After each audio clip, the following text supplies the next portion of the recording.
Hi girls, welcome back to my channel, and in today's video we're gonna talk about 7 things I wish I had learned sooner. I am in my early 30s and have been through a lot of shit in my 20s and have spent a lot of time in my 20s resisting adulting. Now, if you are somebody who is going through change called adulting and trying so hard to run away from it, maybe this is why you have found this video. So I'm gonna share 7 things I wish I had learned in my early 20s or a lot sooner that would have saved so much of my time and so much of my energy and so many of my years. So let's begin. Number one chapter is courage to be disliked. Now this is a very, very, very recent learning. I have been a people pleaser my entire life. Like I was an entrepreneur myself and I used to hear no a lot.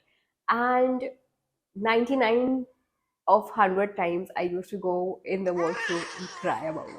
I couldn't bear like somebody not liking me. I'm like, I'm the kindest person I know. How can you not like me? Why don't you like me? There's a difference between knowing things and realization. I had always known that you need to have thick skin if you want to be on social media, or like you are growing, you need to have thick skin. You're going to fight with people, you're going to argue with people, there are so many people who are not going to like you. You know this, right? Everybody knows this.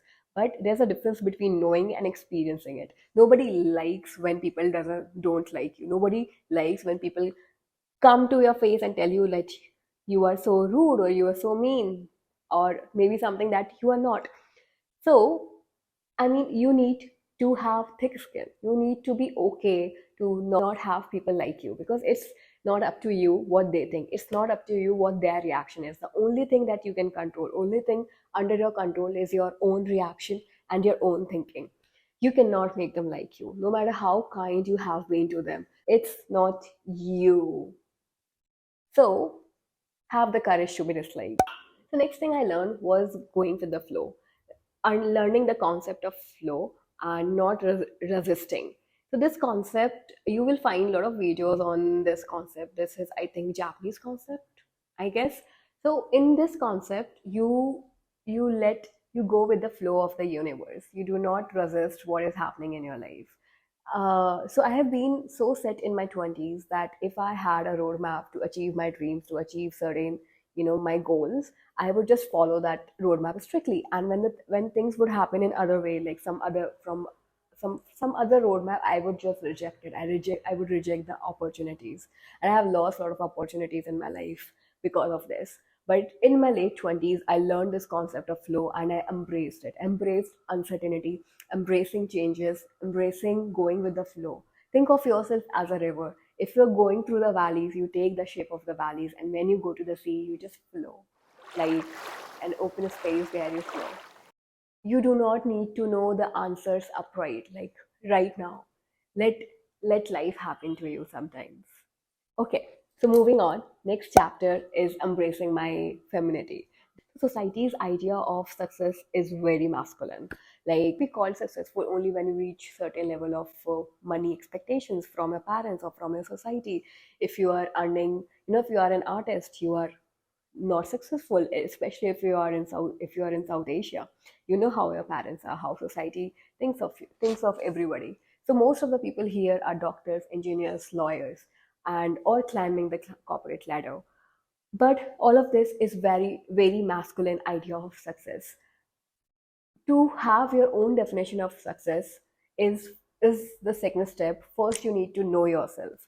The more know your ikigai, what your natural state is. Like, if you, for example, are a fish, you are, and society expects you to climb the tree because that is what everybody else is doing. How can you climb the tree? You're not made to climb the tree.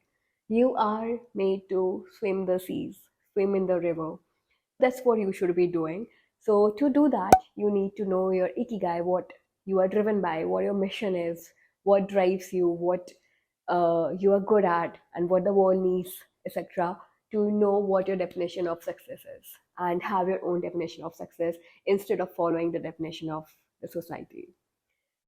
Okay, number four thing that I learned was discipline gives you freedom. I was a disciplined kid in my childhood. My entire childhood, I was one of those kids who had systems for everything, who would iron their clothes a night before the next day of school, or doing their homework, or like getting their bag ready according to the timetable. But post college, I started exploring this contrarian idea that why should I follow everything that society has told me to? I should be exploring life through my own lens. So I spent quite a few years of my life unlearning what I was taught, and one of that was discipline. I thought, that like let's explore how life feels like without discipline, but that didn't work.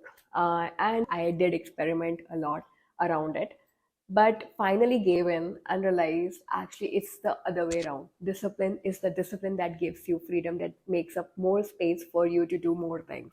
Now, let me give you an example. While I was in college, I used to do my nail art every day, and different nail art every day. So all the kids in the college, in my college, or in my class, used to ask me, "Bhuti, how do you even get time to do these nails?" And I'm like, "What? We have so much time."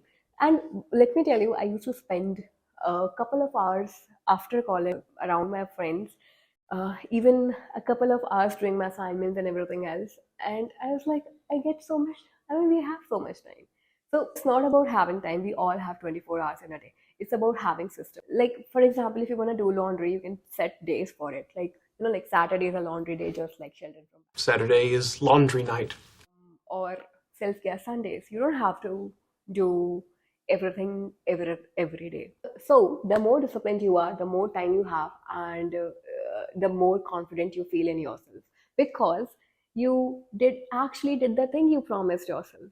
And this helps you boost your own confidence, self-esteem, and self-respect. And believe me, that is very important. No matter where you are, what do you do? Next big thing that I learned is, your think of your brain as a third person, not you. You are not your brain. You think of yourself as a program or an AI, which is a culmination of all the experiences that you have had in your childhood from your parents, and you are just built through your environment, like the environment that you have been. So likewise, your brain or a friend's brain, or your parents or somebody else's brain is just the result of their environment, the environment they have been. Whenever your AI is malfunctioning, whatever your program is malfunctioning, what do you do? What do you call it? You are so stupid that you can't do a particular thing. You can't even solve this math problem. No, right? You go back and reprogram the program. You change its environment. And this is what you have to do for yourself. So you are born with different tools, your body and your mind. Your body is one of the tools that you use to do the physical work, and your mind is another tool that you do to do the mental stuff, like calculations, like doing the strategy, etc. But when you see that you are not achieving your goals, when you see that you are not doing something that you had promised yourself you would do, so you do not call yourself a failure. You go and reprogram, you go and experiment, talk to yourself as a third person. Why my brain was not able to wake up at 5 a.m. today? Was it because I slept at 2 a.m.? I'm sleeping at 2 a.m. How can I wake up at 5 a.m.? So I need to sleep at 9. If I need to sleep at 9, I need to close my work at 7 p.m. or 8 p.m. So whenever something doesn't happen, you do not blame or beat yourself up. You go back and reprogram your AI. Now, next thing that I learned was earning more money is much, much, much, much, much more easier than saving money. If you are born in a middle class family, you know what I mean. You have been taught your entire life that save money here, save money here. If you're going by a taxi, no, do not take a taxi. Go walk or take an auto. That will save you money. For example, if you're earning 50,000 a month, the maximum you can save is what, 25,000, 30,000. But if you're earning 1 lakh, you're gonna how much you can save? You can save 75,000 if you remain in the same lifestyle when you were earning to 50,000. But once you decide to make more money, universe will show you more ways to make you more money. It's not a problem right now, but you should have the mindset of making more money instead of saving money. That will save a lot of years of your life. and help you achieve your financial goals. The next big thing that I learned was life happens in compound interest. In fact, not just life, everything in your life happens in compound interest. Whether it's your habits, whether it's your relationship, everything around you happens in compound interest. Nothing is linear. Everything is happen like an inverted hockey. For a long time, you won't see any change. When you start working out, for example, you won't see any change for a long time, and then suddenly you will start seeing so many changes. Your entire focus should be on making 1% improvement every day instead of focused on output. Goals doesn't matter. What matters is how much input you are giving day on day. We often underestimate what we can do in uh, 10 years and overestimate what we can do in 1 year. You don't need to make any big changes to get any big results in your life. Big results demand small changes. It all starts with small changes. So make small changes. It would look like it's nothing right now. For example, if you want to get a clear skin, the smallest change you can make right now is I'll do my nighttime skincare routine before sleeping. Then after a while, maybe you can start eating healthy. So a lot of things will, having compound interest. You won't see any small change in just 1 month, but doing this after 1 year, I realize that this smallest of the change made so much difference in your life. All right. So I'm going to end this video here. And I hope this helped. And if you have any questions, you can comment in the comment section. And I'll see you next week. Thanks. Bye bye.